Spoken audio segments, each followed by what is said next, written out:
The South African government has extended the validity of the Zimbabwe exemption permits by another 6 months. The extension is until June next year. The Home Affairs Department has cited the low number of applications received so far for the extension. South Africa plans to end most special permits for foreign nationals as it revamps its immigration policies to manage an influx of economic migrants. At least 178,000 Zimbabwean nationals faced deportation for the country after the expiry of the special permits was due to expire on the 31st of December.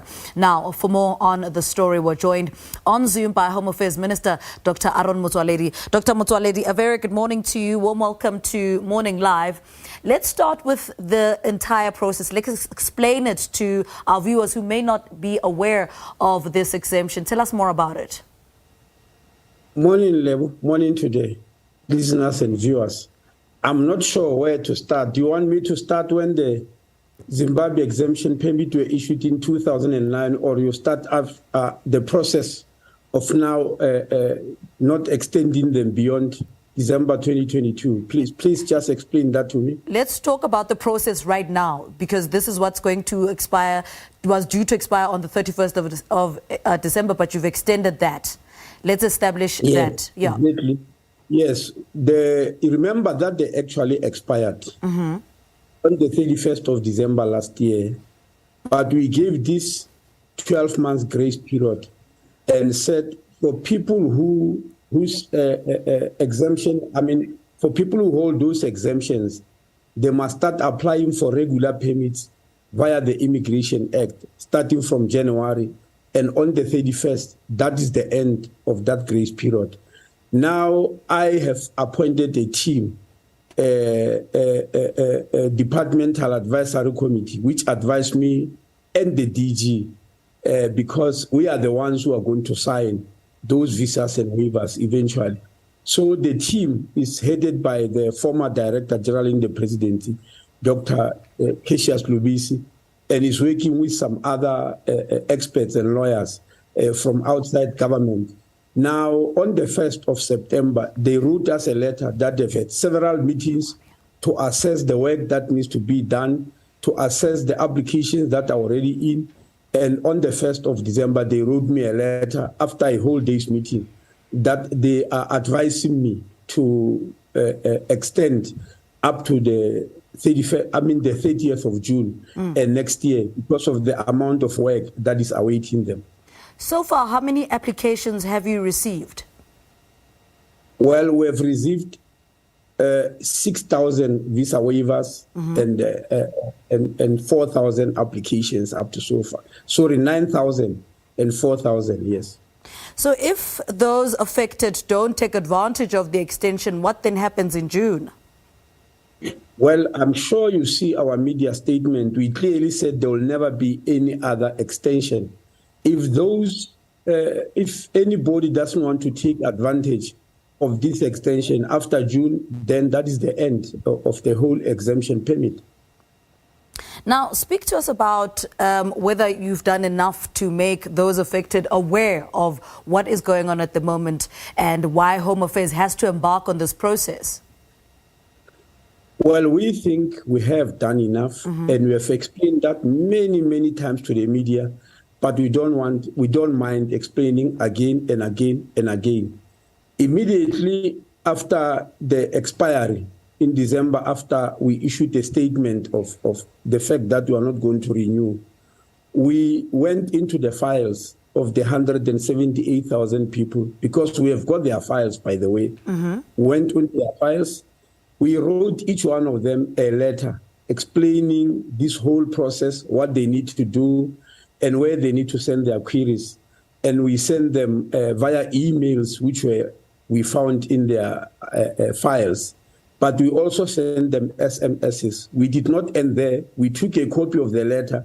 We put it on the website of the department. We also bought advertorials on the newspapers to put a similar letter. We then wrote to the ambassador of Zimbabwe through DECO, explaining this whole process again for those who might contact their embassy to inquire about this whole process. Basically, that's what we have done. And subsequent to that, there are several organizations who said they are representing the Zimbabweans on the exemption permit, who had several meetings with us and where we explained. I also have a meeting with the ambassador of Zimbabwe, apart from writing the letter, to discuss this whole issue. What are those their biggest concerns, those organizations that spoke to you particularly about their nationals in South Africa? Well, their concerns is that people do not understand what this is all about, and the fact that they've been on this exemption permit for a long time, and they should not be terminated because they've been here for about 10 years. Well, the other claim, which we know not to be true, is that they know no other home since 2009 other than South Africa. Now, speak to us about the workload. Your team then raised issues about the workload in the past 6 months or so since the process started. What are you doing to mitigate the process between now and June?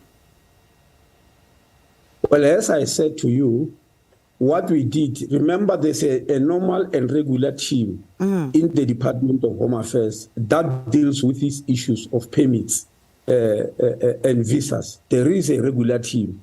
But because we knew that this will be additional work, we hired a private firm of attorneys to deal with the correspondence. They are the ones who are sending this information to and fro. In addition to that, I put up this team, which I've just mentioned, which is chaired by former Director General in the Presidency, Dr. Cassius Lubisi, to sit their job every day since they were appointed and for the next up to the end of the year and for the next 6 months will be to receive applications for waivers and queries from the people who are on the exemption permit, and that will be the work they are doing day and night. Let's speak to the other major challenges facing Home Affairs.